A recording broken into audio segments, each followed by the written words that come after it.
dikatakan di dalam ayat suci Al-Quran, walladzina amanu wa hajaru wa jahadu bi anwalihim wa anfusihim a'zamu darajatan indallahi ulaika humul faizun. Orang yang beriman, berhijrah dan beramal dan berjihad,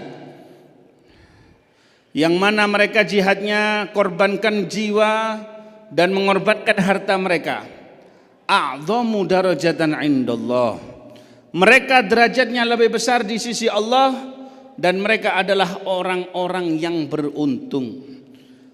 Biarpun sedikit saja apa yang kita haturkan, kita korbankan di jalan Allah, di jalan Rasul sallallahu alaihi wasallam, biarpun hilang di mata manusia, biarpun tidak dianggap oleh manusia, biarpun dibuli oleh manusia, biarpun dicela, difitnah, bahkan Anda kalau perlu terbunuh, asal di jalan Allah dan di jalan Rasulullah sallallahu alaihi wasallam, maka ini adalah tabungan Anda di hadapan Allah Subhanahu wa taala, yang mana ketika engkau menghadap kepada Allah Subhanahu wa taala, itu akan menjadi kedudukan yang besar di sisi Allah Subhanahu wa taala.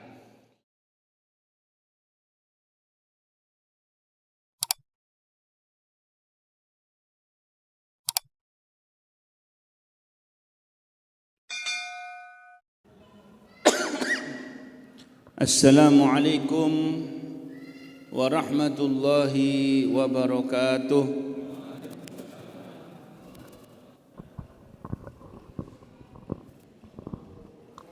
Alhamdulillahi rabbil alamin, wassalatu wassalam ala sayyidil mursalin sayyidina Muhammadin wa ala alihi wa sahbihi ajma'in, amma ba'd.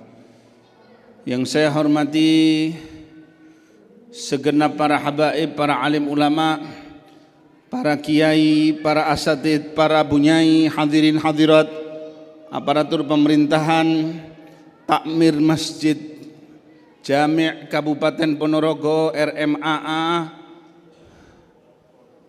Cokro Negoro. Masya Allah, pahalanya gede nih bupati ini niki. Bupati yang bangun masjid ini pahalanya besar. Beliau yang mengasaskan ini nggih, bupati pertama nggih. Dak gitu. Sopo jenenge?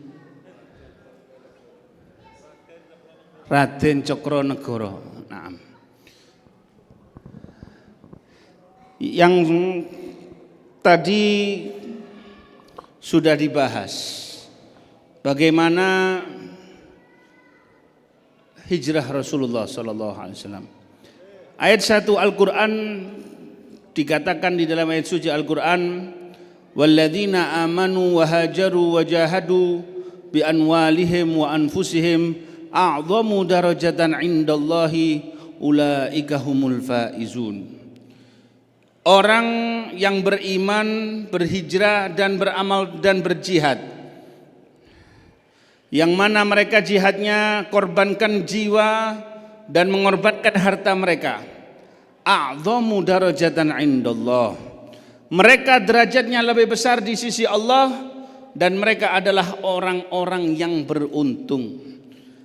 Biarpun sedikit saja apa yang kita haturkan, kita korbankan di jalan Allah, di jalan Rasul sallallahu alaihi wasallam, biarpun hilang di mata manusia, biarpun tidak dianggap oleh manusia, biarpun dibuli oleh manusia, biarpun dicela, difitnah, bahkan Anda kalau perlu terbunuh, asal di jalan Allah dan di jalan Rasulullah sallallahu alaihi wasallam, maka ini adalah tabungan Anda di hadapan Allah Subhanahu wa taala, yang mana ketika engkau menghadap kepada Allah Subhanahu wa taala, itu akan menjadi kedudukan yang besar di sisi Allah Subhanahu wa taala. Dan tentunya yang namanya hijrah fisabilillah itu mufaraqatu daril kufri ila daril Islam. Dulu namanya ninggalin tempat yang bercokolnya kekafiran menuju tempat yang situ banyak Islamnya. Tapi kalau untuk sekarang, al-muhajiru man hajara manahallahu anhu. Orang yang hijrah itu adalah yang dia ninggalin apa yang dilarang oleh Allah. Maka kalau seandainya orang di malam hijrah di malam Muharraman seperti ini, sebenarnya yang di bulan Muharram ini bukan hijrah ke Madinah, tetapi hijrahnya para sahabat ke Habasyah.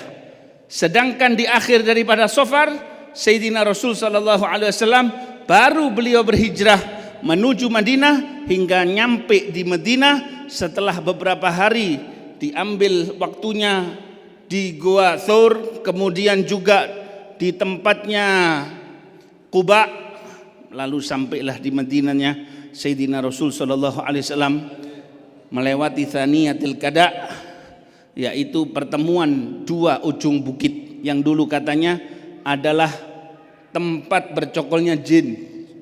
Jadi hoaknya orang-orang kafir dulu seperti itu. Akhirnya untuk menghilangkan itu semuanya malah dilewati oleh Nabi sallallahu alaihi wasallam. Dan tidak ada madharrah sama sekali apapun yang dialami oleh Rasul sallallahu alaihi wasallam ketika melewati Thaniyatil Qada. Maka dari situlah sampai dikatakan tala'al badru alaina min Thaniyatil Qada. Wajib syukru alaina ma da'a lillahi da'a. Perayaan-perayaan munasabat Islamiyah yang mana sudah disebutkan oleh Allah di dalam Al-Quran ini adalah satu untuk taqwiyatul iman, yang kedua adalah untuk tahbibun nas ilan Nabi sallallahu alaihi wasallam, yaitu mempercintakan manusia kepada Nabi sallallahu alaihi wasallam.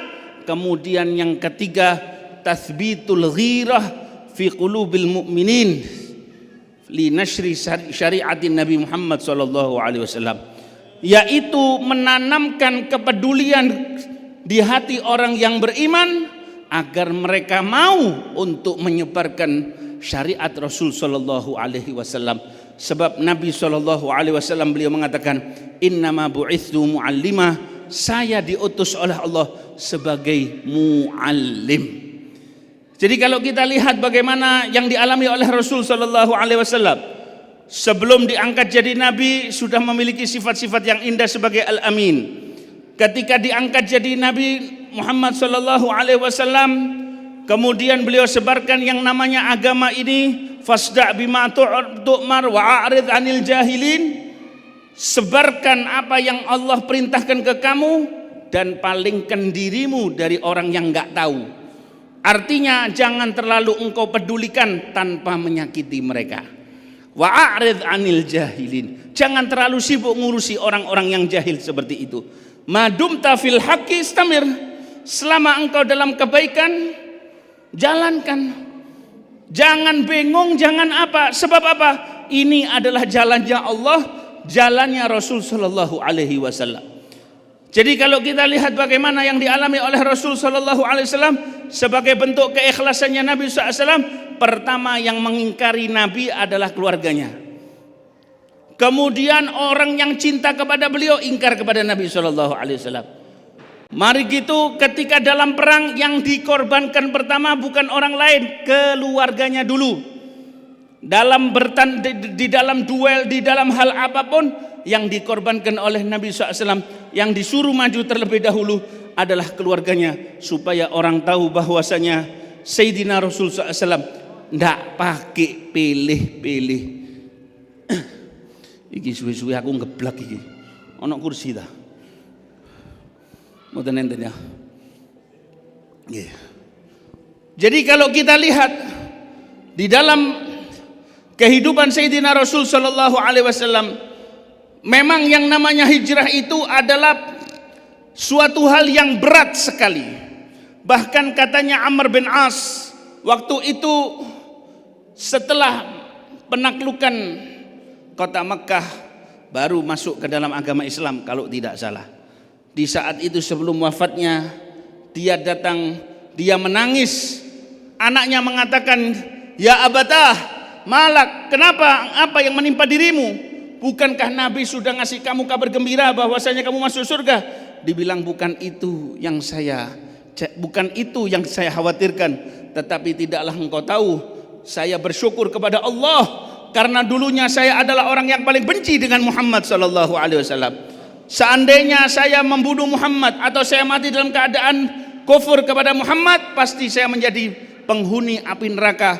tetapi Allah jadikan saya cinta kepada Rasul sallallahu alaihi wasallam sampai akhirnya ketika saya mau masuk Islam, saya katakan, ya Rasulullah, saya tidak mau masuk Islam kecuali ada syaratnya.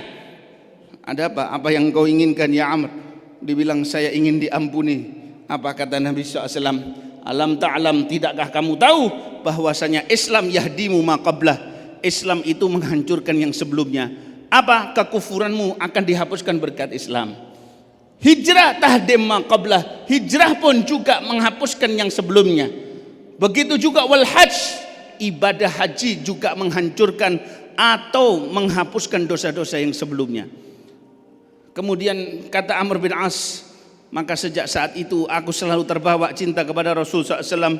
Bahkan saya tidak dapat menatap secara seksama keindahan wajah Rasul Sallallahu Alaihi Wasallam. Seandainya saya bisa melihat, pasti akan saya sifatkan, tapi saya tidak bisa menyebutkan ciri-ciri Rasul Sallallahu Alaihi Wasallam secara mendetail. Syuf, lihat bagaimana orang-orang yang cinta kepada Nabi Muhammad Sallallahu Alaihi Wasallam. Mereka orang-orang yang hijrah bersama Rasul SAW. Kita mulai terlebih dahulu bagaimana hijrahnya Rasul Sallallahu Alaihi Wasallam. Orang kafir Mekah itu kalau mereka punya urusan duit, percayanya sama Nabi. Tapi kalau sudah urusan yang nggak sesuai dengan hawa nafsu mereka, jadi antik. Urusan duit, urusan barang, percaya dan titip barang di rumahnya Rasul. Tapi kalau urusan memusuhi masalah Nabi menyebarkan Islam dan tauhid, mereka memusuhi Rasul sallallahu alaihi wasallam. Sehingga sebelum hijrahnya Nabi Muhammad SAW, di saat itu beliau suruh Sayyidina Ali bin Abi Thalib untuk tidur di atas ranjangnya Nabi Muhammad SAW. Asalnya itu belum ada perintah untuk hijrah. Sayyidina Abu Bakar Siddiq selalu mengatakan, ya Rasulullah, kalau ada perintah saya ingin ikut hijrah bersamamu. Belum ada, wahai Abu Bakar. Ya.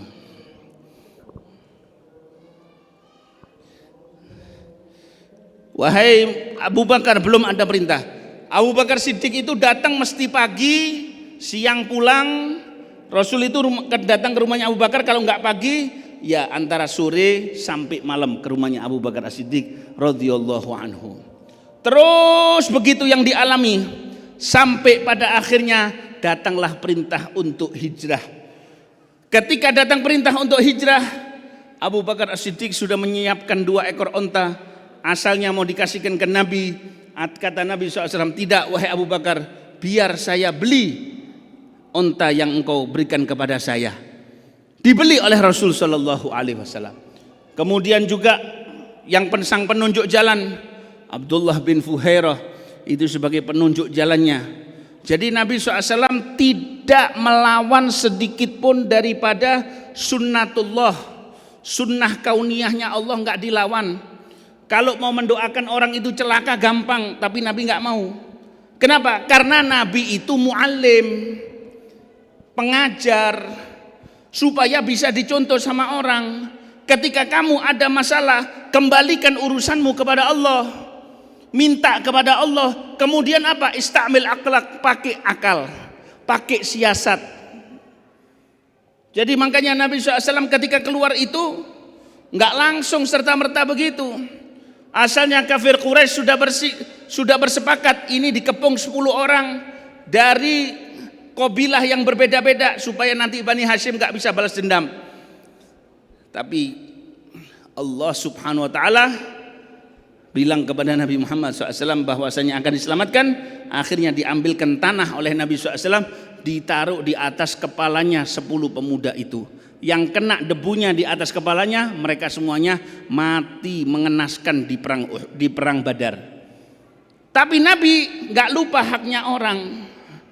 Jadi ketika panjenengan mau amal ibadah apa saja, pikir-pikir dulu, haknya orang nggak bisa. Bukan kemudian bisa saja Nabi bilang, ngapain saya pelihara, coba saya ambil, saya pakai biaya untuk melarikan diri, kan enak. Lawang saya dimusuhi, kan begitu? Nggak gitu. Malah 3 hari untuk mengembalikan barang-barangnya orang itu orang-orang kafir yang mau membunuh Nabi SAW dikembalikan oleh Sayyidina Ali. Makanya ketika Nabi sudah lolos, Abu Jahal itu masuk, Sayyidina Ali ditempeleng oleh Abu Jahal. Tapi kuat Sayyidina Ali bin Abi Thalib, tidur di tempatnya Rasul sallallahu alaihi wasallam. Masya Allah, bagaimana karramallahu wajah Sayyidina Ali radhiyallahu anhu, pengorbanannya untuk Nabi Muhammad sallallahu alaihi wasallam. Bahkan di saat akan orang menginginkan nyawanya, Nabi masih rahmat kepada sesama. Jadi tidak ada namanya di dalam sejarahnya Rasul atau di dalam keluarganya Rasul SAW untuk menghancurkan atau ngapusi atau menipu atau mendiskreditkan umat manusia. Nggak ada sama sekali. Baik dengan ucapan atau perbuatan, nggak ada sama sekali. Ajarannya Nabi SAW itu jelas, rasional, yang bukan haknya nggak akan dimakan. Sallallahu alaihi wasallam. Ketika keluar tengah malam berangkat Rasul SAW,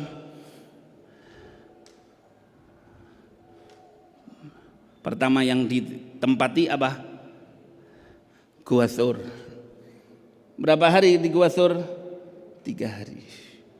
Nanti Sayyidina Abu Bakar menyuruh anaknya untuk apa? Untuk ngecek keadaan orang Quraisy.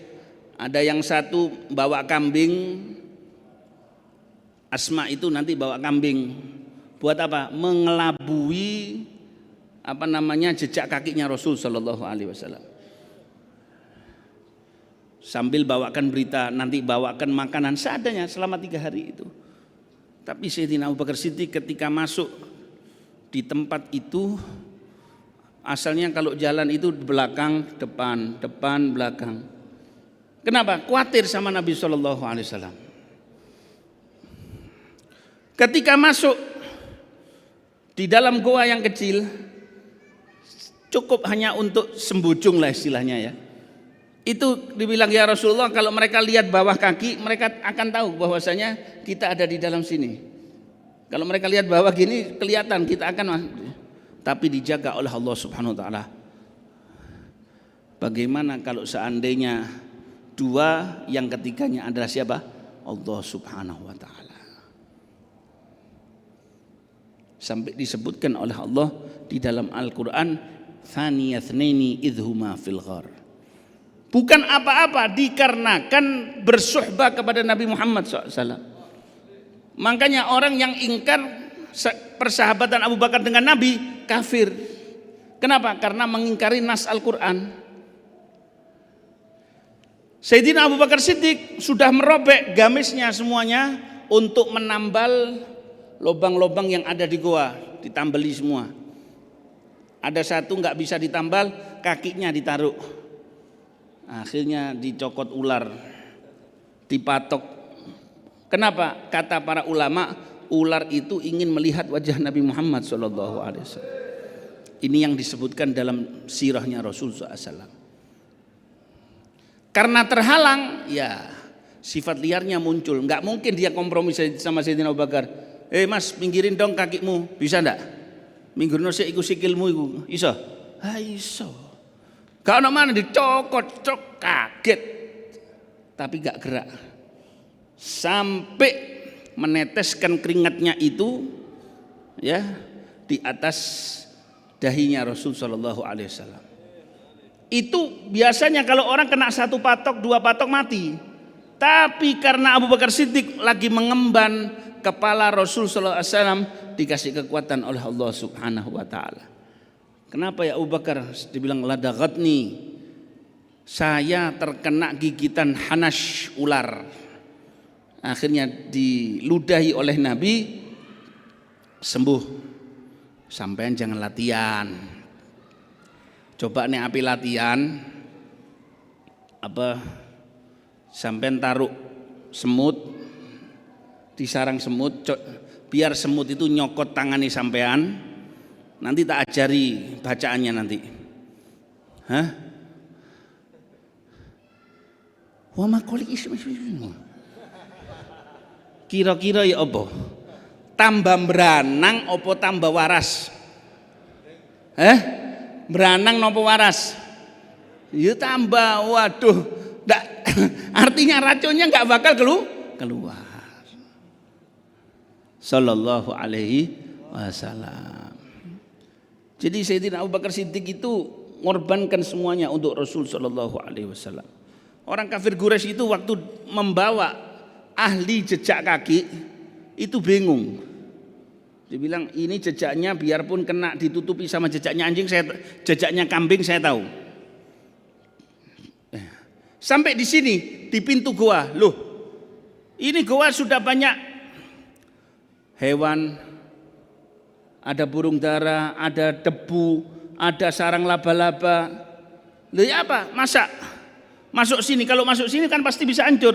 Dibilang ya enggak tahu.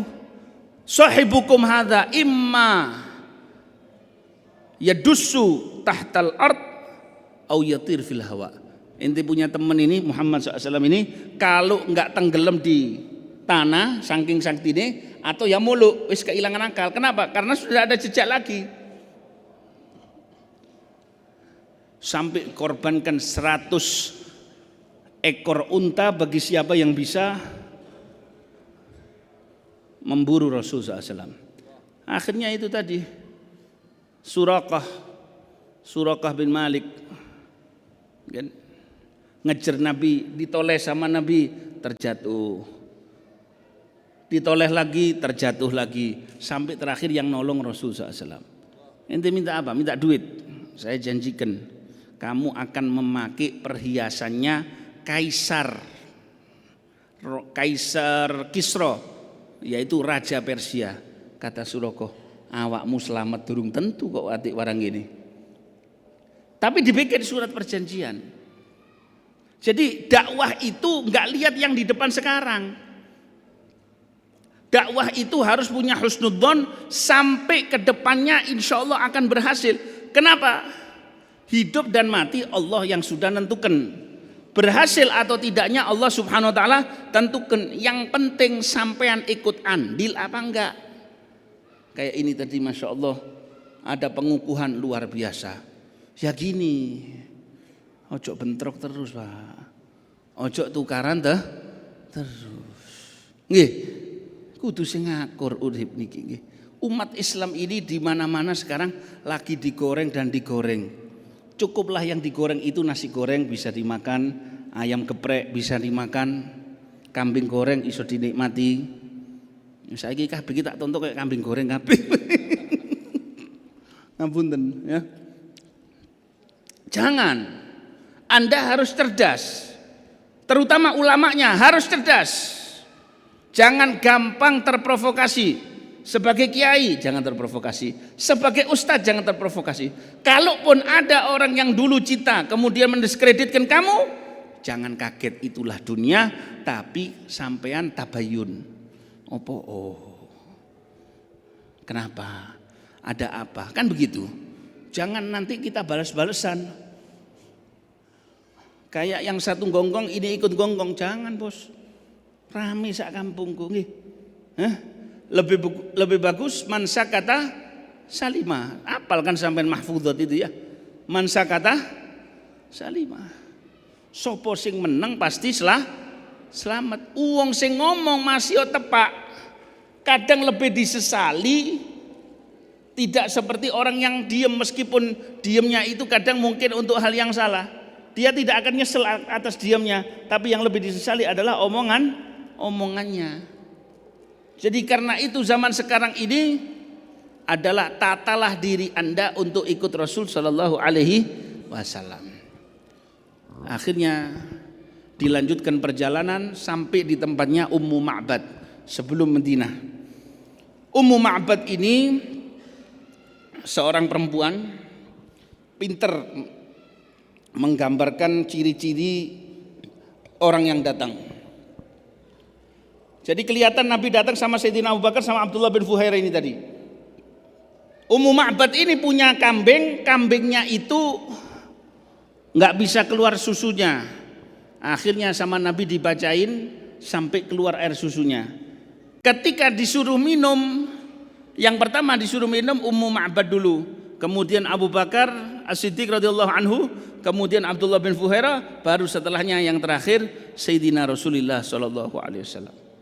Akhirnya berangkat Nabi SAW melanjutkan perjalanan. Gak lama suaminya pulang. Dibilang, "Mas, dari mana?" "Ini lagi heboh nih sekarang nih. Ada orang lagi dikejar-kejar sama orang Quraisy." "Oh, iya di sini. Loh, ini kenapa kok kamu suguhkan air susu ini?" "Ya, apa cerita?" "Iya, kelihatannya orang yang dicari orang Quraisy itu tadi lewat sini. Coba sih sifat-sifatnya gimana?" Dibilang, "Telah datang kepada kami rajulun mubarak." Ini orang kafir bisa tahu yang datang ini orang penuh berkah. Jadi bahasa hati, orang kalau hatinya bersih, akhlaknya mulia, hati manusia itu tidak bisa mengingkari kebaikan orang. Gak bisa ngingkari. Ini orang penuh berkah. Setelah melihat kelakuan Rasul SAW, zahirul wadha'ah, wajahnya betul-betul sulit disifatkan, betul-betul bagus, apa ya, glowing gitu ya, mungkin gitu ya bahasanya. Saya tidak ngerti zahirul wadha'ah itu musyrik, artinya wajahnya bersinar. Ya tidak tahu, pokoknya itu yang dikatakan oleh Ummu Ma'bad. Hasanul akhlak, akhlaknya bagus. Badannya enggak gemuk kayak saya, enggak krempeng, yang enggak. Nabi Muhammad ini mboten nggih. Enggak terlalu krempeng, enggak koyo bebusi, enggak koyo saya enggak. Terus rambutnya enggak terlalu lurus, enggak terlalu keriting, ikal. Kalau lagi ngomong ada kewibawaannya. Tampan sekali orangnya. Lehernya itu sangat putih. Kayak piala, kal ibriq, kayak piala dari perak sallallahu alaihi wasallam, ka ibriqil fiddah. Selalu khidmah kepada kalau beliau berbicara semuanya pada nundukkan kepalanya sallallahu alaihi wasallam. Hormatnya kepada orang, dan terus diterangkan siapa itu Rasul. Makanya dikatakan di antara hadis yang paling detail menerangkan tentang sifatnya Rasul cuma dua. Satu riwayat Ummu Ma'bad, yang kedua Hind bin Abi Halah. Ummu Ma'bad waktu itu belum Islam. Ini kan Hind bin Abi Halah ini apa namanya, keponakan daripada Sayyidatina Khadijah radhiyallahu anha. Sifatnya Rasul sallallahu alaihi wasallam, matanya Nabi SAW apa namanya, kalau ininya apa jenenge alisik ngeten iki. Sini, lentik, idepe lentik, matanya itu bola matanya hitam, ada kemerah-merahannya sedikit. Inilah Sahibur Risalah yang rela mengorbankan semuanya buat kita semuanya. Apapun dikorbankan untuk Nabi Muhammad SAW. Rela lapar untuk kita, rela diejek untuk kita. Hanya kepingin umatnya ini bersatu. Hanya kepingin umatnya ini jadi umat yang benar. Beliau itu tidak pernah bisa tidur kecuali yang dipikirkan adalah umatnya. Mau orang seperti apapun, gak pernah Nabi SAW itu mencela mereka, tidak. Kecuali apa yang bertentangan dengan syariah. Maka kalau kita memiliki sifat-sifat kepedulian seperti kepeduliannya Nabi SAW kepada tetangga kita, kepada kerabat kita, kepada orang yang memusuhi kita, ya orang itu punya salah dan lain sebagainya, tapi lihat dia sebagai umatnya Nabi SAW.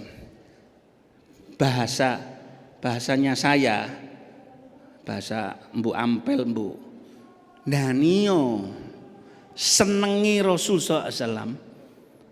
Seandainya engkau maafkan umatnya Nabi Muhammad SAW, seandainya engkau rahmati umat Nabi Muhammad SAW, seandainya engkau berniat untuk menjadi orang yang berakhlak, seandainya engkau berniat untuk menjadi orang yang mau berkorban untuk Rasul SAW.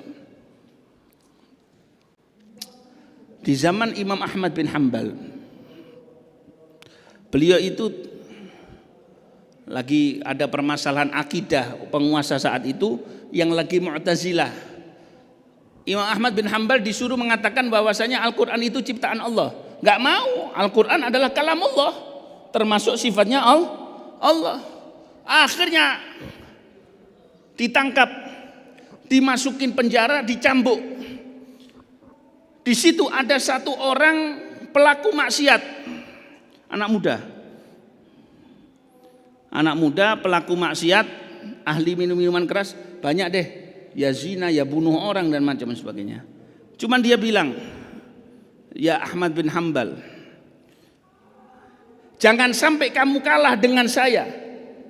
Saya tetap merasa kuat meskipun saya akan dibunuh, meskipun saya akan disiksa, padahal saya nggak membela agama. Tapi kalau kamu membela agama, jangan sampai kamu kalah semangat dengan saya. Jangan sampai kamu menjadi lemah.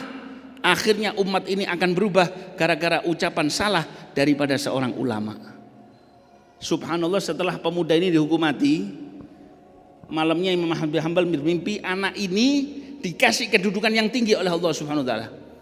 Kenapa? Lu kamu bisa apa? Kok bisa begini? Kamu kan pelaku maksiat. Ya, berkat nasihat saya support engkau dengan ucapan yang bagus supaya engkau kuat di dalam menjalankan dakwah ini tadi, supaya engkau kuat di dalam untuk memperjuangkan kebenaran ini. Nah, ini kata-kata yang makanya ketika ada Maulid Agung, mau ada gerbek suro, nggak usah diingkari, biarin. Inti tetap bikin apa jenenge Maulid Agung. Nggih. Jadilah kunu ibadallahi ikhwana. Nggih, jadilah para hamba Allah yang saling akur, saling bersaudara satu sama lain. Dan memang orang akhir zaman ini sudah jadi orang soleh bagus. Sampai katanya sebagian ulama mereka mau sholat 5 waktu bagus. Asal ojo mencolot-mencolot. Zuhri mencolot tangan asar, asari mencolot tangan maghrib, maghribi mencolot tangan isya. Jadi sekarang ini harus kita perjuangkan umat Nabi Muhammad sallallahu alaihi wasallam. Para sahabat radhiyallahu anhum ketika akan kedatangan Rasul sallallahu alaihi wasallam, mereka itu dari pagi sampai sore, dari pagi ngenteni kedatangan Nabi sallallahu alaihi wasallam. Sampai ketika Nabi datang, ada orang Yahudi lagi benerin atapnya. Dilihat itu kok siapa itu? Dibilang qad jaa sahibukum, telah datang teman kalian yang kalian tunggu-tunggu ini setelah datang. Maka berkumpullah Ahlul Madinah. Ahlul Madinah berkumpul semuanya. Ya, mereka dengan keikhlasan hati sampai dipuji oleh Allah Subhanahu wa taala, walladzina tabawwa'ud dara wal imana min qablihim, ya. Yang mana mereka itu yuhibbuna man hajara ilaihim, cinta kepada orang-orang yang datang kepada mereka, hijrah kepada mereka, la yajiduna fi anfusihim harajan, mereka tidak ada rasa iri hati dan mereka rela berkorban, wa yu'thiruna ala anfusihim walau kana bihim khasasah. Itu dipuji oleh Allah Subhanahu wa taala. Ketika datang Rasul sallallahu alaihi wasallam, di saat itu disambut apa? Tola'al badru alaina. Satu penduduk Madinah dibilang 2 hal, 2 kali yang membuat Madinah itu gempar, cuma 2. 1 kedatangan Rasul, yang kedua ketika wafatnya Rasulullah sallallahu alaihi wasallam. Jadi bangkitkan keimanan ini, besarkan Maulid Agung ini, nggih. Munasabat-munasabat Islami, Maulidnya Rasul SAW, Recepan dan lain sebagainya, Ramadanan, terus kompak, bersatu padu, ya, bersatu padu terus, yang akur, yang baik. Doakan, saya doakan semoga Habib Mustafa diberikan kesembuhan oleh Allah Subhanahu wa taala. Habib Muhammad dikasih keberkahan, Habib Hussein, Habib Syekh, segenap para habaib, segenap para kiai, juga termasuk yang dulu pernah saya ketemu di sini dulu, siapa? Takmir masjid dulu.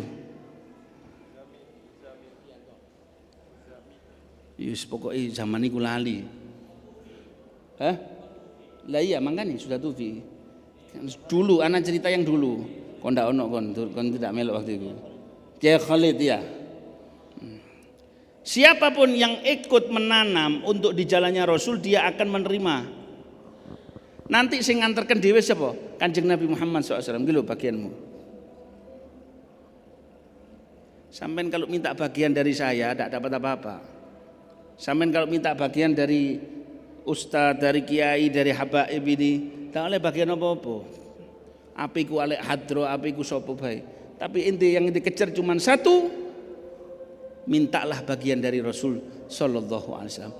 Yang masang son, yang masang kipas angin, yang konsumsi masang lampu, masang ini jangan dikira sukarela dan gratisan. Mungkin untuk Islam ini tidak apa-apa sukarela dan gratis, tapi min Rasulillah sallallahu alaihi wasallam tidak akan dilupakan oleh Nabi Muhammad sallallahu alaihi wasallam. Isfa' lana yaumaz ziham. Mudah-mudahan disyafaati oleh Kanjeng Nabi Muhammad sallallahu alaihi wasallam. Jadi lihat bagaimana Kanjeng Nabi itu hijrahnya. Cok tuwa aku ya paling ngadoh dhewe. Aku nang kene iki setengah ndrodok kon.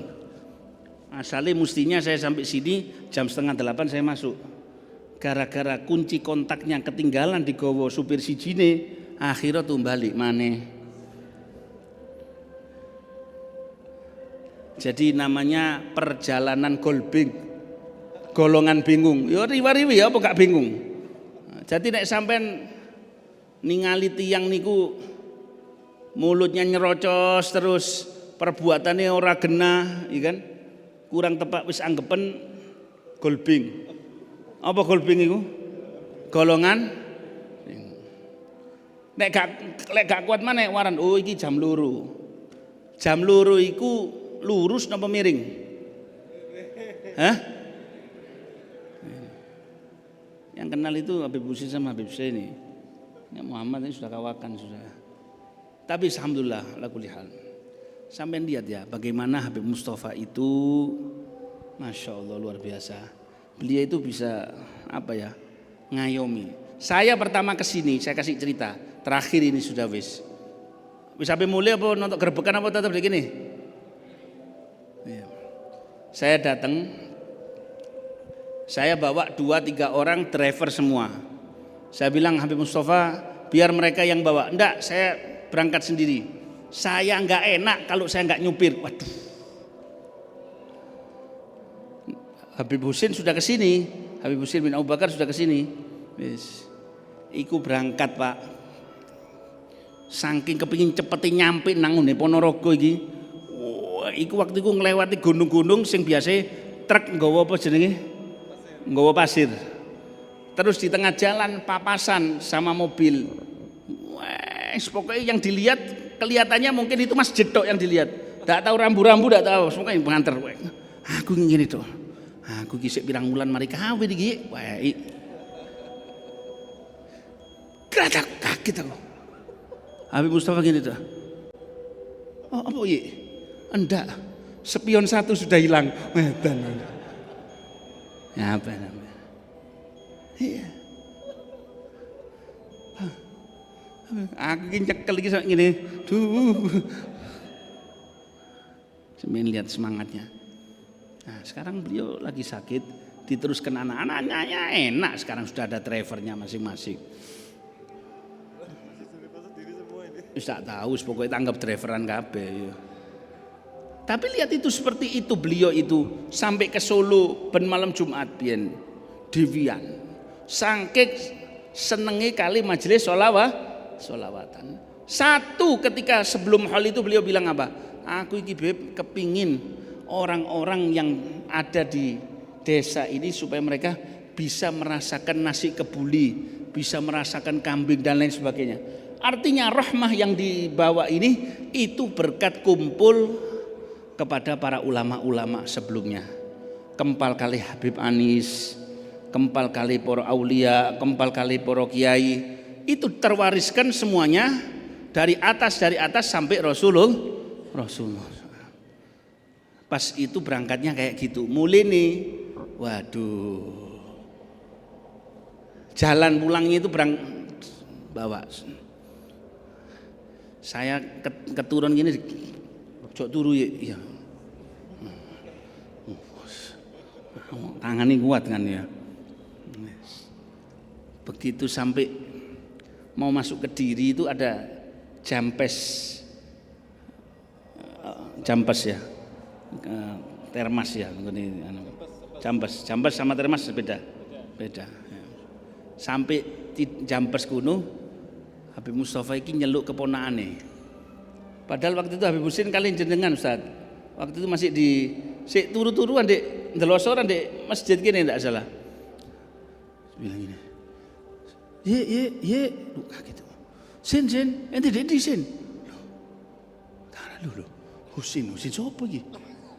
Husin anak dek pondok. Husin tak gugah. Beb. Aku iki baru kawin iki, Beb.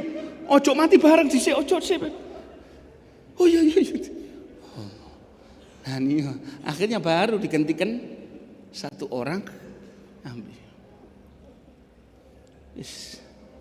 Sampai di rumah saya tidur di ruangan tengah kalau tidak salah. Biasa duyuf itu kan ruangan tengah.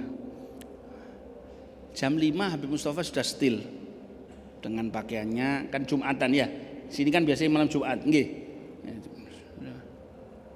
Jadi dibanguni semua. Aku gak iso turu apa? Aku krungu suarane cikrak gergaji. Krik.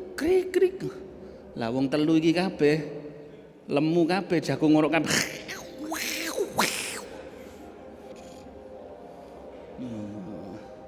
Akhir kisah ini tidak ada, tidak. Tapi itulah ada mujahid ya. Ini orang mujahid fisabilillah. Saya tidak akan kuat. Apa man nek sampean wallahu alam, saya tidak tahu. Saya tidak akan kuat. Kalau ngaku sampai tak kuat. Wis. Ya wis. Semangat terus seperti itu. Inilah yang beliau wariskan. Nah, beliau ajarkan. Sekarang beliau sakit, kita doakan mudah-mudahan diberi berkah, sehat walafiat. Mugi-mugi para kiai, para habaib, anak-anaknya semuanya saged melanjutkan perjuangannya, nggih. Saged al-hayah hiyal kifah. Hidup itu adalah perjuangan. Al-hayah hiyal kifah. Hidup itu perjuangan. Enggak pakai berjuang tidak ada cerita. Kabeh nek gampang-gampang enggak wonten cerita nih. Jadi ketika saya pulang dari sana, saya bilang, ya Allah, ada apa? Habib Mustafa iki kok nggawe majlis Ciadoni. Waktu itu masih belum ada tol seperti sekarang ya. Lewat jalan itu Jabal Kat. Yakni inti lewat sini sedikit, kelas Jannatul Firdaus. Wis mudah-mudahan selamat kah? Kabeh nggih. Itulah ya. Kalau orang mau berjuang dikasih sama Allah Subhanahu wa taala. Sampai jangan lihat nikmatnya, jangan lihat enaknya begini saja. Enggak, tapi lihatlah bagaimana perjuangan mereka para ulama, para sholihin, termasuk para kiai, para aulia, para wali songo, para habaib. Bagaimana perjuangannya mereka mempertahankan umatnya Nabi Muhammad sallallahu alaihi wasallam. Bil qabul wal iqbal wa sallallahu ala sayyidina Muhammadin wa sallam. Alhamdulillahirabbil alamin. Wassalamualaikum warahmatullahi wabarakatuh.